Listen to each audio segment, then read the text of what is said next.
Awake my heart. A lesson in obedience.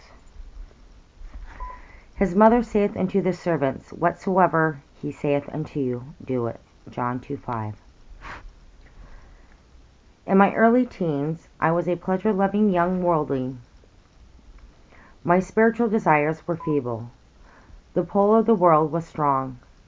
I must have been a keen disappointment to my dear mother, who before ever I was born, had dedicated me to God, so far as her will was concerned.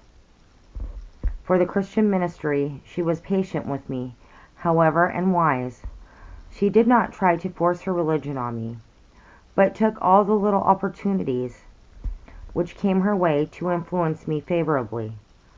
When I was 16, she gave me a nicely bound copy of the Bible for my birthday.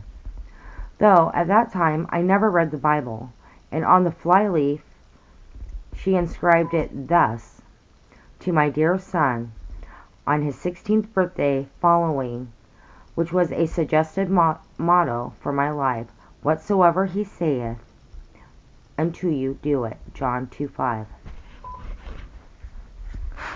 That same year I was truly converted, and that dear Bible thereupon was in constant requisition. I kept seeing that motto on the flyleaf. Yet nearly 10 years passed, such was my mental obtusity, before I suddenly realized the special point of it, as my mother's suggested life motto for me. One morning the words fairly leaped upon me from the printed page. His mother saith, why, yes, of course. It was his mother who said the words, Whatsoever he saith unto you, do it. And it was my mother who was now saying it to me, on his behalf. Ever since then, that verse has really been my motto. Whatsoever he saith unto you, do it. Observe the three features in this motherly advice. First, our obedience is to be entire, for the scope and range are in that word, whatsoever. Second, our obedience is to be exclusive, for we are to whatsoever he saith, to the exclusion of all others, if they differ from him. Third, our obedience is to be specific. Whatsoever he saith unto you, do it. Not just something rather like it, or something part way, or something supposedly equivalent, but it. Notice also the three features in the obedience of those Cana servants.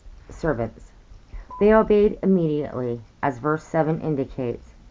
They obeyed completely, filling the water pots to the brim. They obeyed successfully. Each new instruction as it came to fill, to draw, to bear. And now notice the three main features of the outcome in response. To their obedience there was 1. A supernatural intervention, for the water was turned into wine. 2. A wonderful transformation, for the social catastrophe was given a glad climax. 3. A significant revelation, for it is written, the beginning of miracles did Jesus in Cana of Galilee, and manifested forth his glory, and his disciples believed on him. Such surprise interventions, transformations, and revelations happen again and again where there is full obedience to him. How this should speak to the younger among us.